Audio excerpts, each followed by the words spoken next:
Okay, I was pointed in the direction of a email that was sent out to Allen ISD families.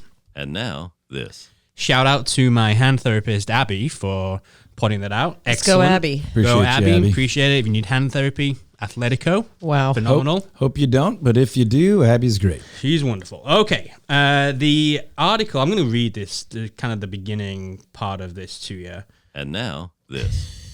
Okay, it says, Dear Allen ISD families and staff, basically in January, Allen ISD published a letter urging our state legislature to appropriately fund public schools across Texas. The letter outlined the district's growing financial challenges resulting from multiple factors, including record inflation, declining student enrollment, and inadequate funding from the state. Basically, they had to have an $8 million reduction in spending for the current school year, and they are anticipating that they are going to have to make further reductions in budget of another $6 to $8 million for next year. This is where it ties into real estate. It says a couple of things. Texas public schools receive funding based on student enrollment, and Allen ISD has experienced a decline in enrollment in recent years. At its peak, the district had just shy of 22,000 students in 2019, but enrollment has since decreased to a little over 20,000. The reduction of, it's about 1,000 people. The reduction of these students equates to an annual state funding loss of approximately $7 million. Several factors have contributed to this enrollment decline. Birth rates have decreased nationwide, which has reduced the number of school-aged children. Allen ISD is experiencing its largest decline in student enrollment at the elementary level. Allen High School continues to graduate large senior classes, but the people coming in is going to be less. Single-family residential build-out has basically been tapped out, meaning there's less new housing development available. Existing homes in the area are reselling at record values. High resale values combined with high mortgage interest rates results in young families searching further north. Basically, people that moved to Allen because of the schools at that time have loved it there. Those kids are aging out, but they don't want to move anywhere. Right. The house is going to be paid off. Yeah. They don't want to have to go and get something new and pay, interest rates when they're living at a 2.5. And right. so my question is, what is the impact of this? Not only for Allen, but for lots of cities where build out is capped. Yeah. So here's where I get frustrated. Okay. I'm not blaming anybody for writing that. And there was a ton of other stuff in that. Here's where I get frustrated. This is entirely predictable. It's entirely predictable. Communities have life cycles. Now, how do you solve for it? That's above my pay grade. I'm not an educational specialist. But when you know that you have a rapidly growing suburban community with tremendous amounts of available land and it's safe and it's enjoyable and there's great retail and resources, you're on the upswing, right? And you also know that can't last forever. So you build the facilities for the upswing. You build the facilities for the peak moment. Now, there are often resurgences, and then there's turnovers in communities, and there's kind of generational shifts. And so the downslide is also not forever. But there has to be better communication between the state education groups and the local school districts and things like that. Again, I'm going to use generalities there because that is not my area of specialization, and I'm certainly not claiming to understand all the solutions. But this is somewhat predictable. This happens over and over and over. Our ISD has closed down some campuses. Other school districts in the region have sold land and campuses. Plano's closing 4 middle schools at the end of this year. So some of that is economic cycles, right? People are not moving as much because they can't afford to. So the people that are there that maybe don't need to be there for the school district, that are happy with their homes but not thrilled with their tax burdens, many of them will move in a more affordable selling environment, meaning that if they could buy someplace more affordably, or if interest rates were to come down, or if the overall economy were to boom, you'll see some much more movement and shifting. You'll see some of those people that don't need their 5-bedroom homes near Allen High School downsize a little further out or a little further in, and more young families move in and stabilize that deal. By the way, one note based on that math is the amount of money that's being spent per student at the school. I'm just saying you can do that math when you realize that 1,000 fewer students means $7 million less in funding. So take it however you want to take it. But the interesting thing there is just to calculate, okay, there's going to be a shift in a 22,000 student area of 1,000. That's going to happen from time to time. How do we factor that in? How do we budget better? How do we understand the needs of the community? Because the taxes are not going down, but the budget is. So all that to say, Allen is not alone in this.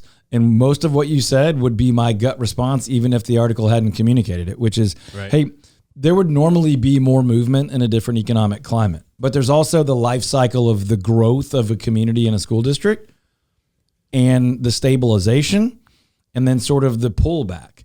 And we just mentioned several other communities and districts that are dealing with that. It's these suburbs that usually feel it the most extreme. They're on a 20, 30, 40-year uptick, and then they're not the new, fresh, hot thing anymore, and they're more stabilized. There's not a lot of additional land. You're not going to be building another 2,000 home neighborhood. And if it's a nice place to live, people don't leave as much. For a long time, Richardson was the oldest average age per capita community in all of North Texas. People moved here when Texas Instruments was expanding, and they didn't leave. And so you had some of that exact same kind of age bell curve situation where the original owners of homes were still there and you didn't have young people continuing to move into the community. You weren't building new schools anymore. Frisco is still in many ways on the massive upswing, and they're new campuses, new high schools, fewer kids per school. Allen's different. Fewer schools, really, really, really large enrollment per school. And so they're feeling some of this out differently. The takeaway as a real estate minded resident is be aware of where your community is in that life cycle. And we mean like literally your neighborhood sometimes. We counsel people through, how do I buy a home in the first section of a 12-section neighborhood of new construction versus how do I buy that home if I'm section 12 of a 12-section neighborhood? There's very different strategy, different expectations you should have on your value and on how long it's going to be before that community really shifts. So I did correction on myself. I said 4 Plano middle schools. It's 2 elementary schools and 2 middle schools are closing, okay, but for very similar reasons. And so has Irving and Richardson have also closed recently. Right. This actually says that Plano ISD's enrollment, in an article that I've got pulled up, over the last 12 years has gone down by 7,700 students, and the projection is another 3,000 over the next 5 years. Yep. That's massive. Yep. So one question that I think people will have is, hey, if I've got younger kids, should I still be considering moving to some of these more established cities, knowing that this is happening and may continue to happen, or should I be looking at some of the more up-and-coming, newer, smaller cities further north, like that first letter said, where things are going to probably increase and more schools and like funding will be better? Like, here's what people do. Here's what I will say. There is no perfect situation, right? Because if you're in the brand new growing school community, you're frustrated about lack of resources on that end, right? We're growing so fast. We're not adding campuses enough. We don't have enough teachers. We don't have enough athletic facilities, right? So there's a upswing and a downswing. And oftentimes, not oftentimes, also economic activity has a lot to do with this. If you are just in like a booming, bursting economy, we tend to not lack the state funding as much. Now, there are exceptions to that as well. But my point here is a lot of what's happened in the last 2 or 3 years, let's say even 4 to 5 years, is some erratic activity in the economy with inflation, with taxes, with incomes. So in a runaway strong economy, oftentimes we can weather these enrollment storms. You can weather the too new to have everything you need or too old to be able to sustain it. At the end of the day, if you are a family in any of the communities that we have mentioned, your child still has an opportunity to get a great education. There's no student that doesn't have a campus to go to. Oftentimes there's a mixed bag of, we have campuses we don't need and dollars we do need, right? Or the enrollment is down and we're having to right size our staffing and our budgeting. And those are difficult problems to solve. And this happens in all industries. It's more challenging when it's our children and we all care so much and the solutions are not easy. I don't blame the schools and the administrators that want more funding. And I also oftentimes agree with that funding is not the answer, right? So these things are difficult. Again, I am not an education specialist. We're looking at this from the real estate perspective in DFW. And I'm trying to answer your question, Ian, on do I prefer an up and coming community versus a stabilizing one? And my answer is, I don't think one is necessarily better than the other. There are challenges in both places. You know, you take a community like Princeton where they've literally had to halt development because it's happening at such a rapid pace. They're not able to fully meet that. Well, you don't necessarily want to be in a brand new community where you're like, they've been saying they're going to build a new school for us for 3 years and they just haven't gotten it done yet because they're trying to figure out the funding. That's not enjoyable either.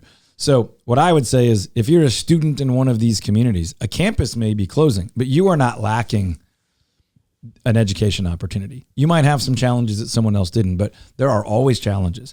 It's much more difficult at the district level and at the state level, and that's above my pay grade. But, you know, Allen still does a good job with its students. It's just trying to figure out how do we create and then sustain, even though we don't have consistent enrollment, therefore we don't have a consistent funding. But I would not personally choose a community over another based on sort of the age or the life cycle point.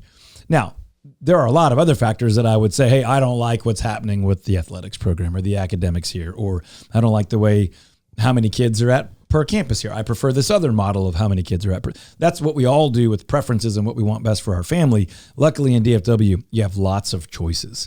So I'm sure I've oversimplified something there. So those that are deeply involved understand I'm not claiming to be an education expert.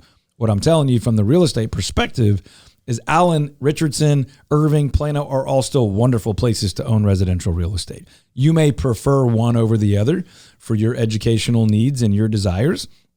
But in my personal opinion, I think all of those are great places to live, regardless of where they are in this sort of educational economic development life cycle. And I do think the economics are okay right now. They have been better at times. And if they were really, really rampant, really strong again, which I think they will be, these problems seem to sort of solve themselves. The tax revenue and the funding seems to be there, and the enrollment tends to pick back up. It's not a forever, up, flat, go down. You see these communities resurge and young families choose to move back into these areas. And oftentimes that happens when it's a little bit simpler for the original owners to move out, to downsize, to sell, to capitalize on their equity. And where they want to go next is more accessible and easier as well. So I think when we see total overall market activity pick back up, you're going to see not all, but some of this solve itself a little bit and enrollment stabilize. Our overall population is still growing rapidly enough to sort of solve for all of that.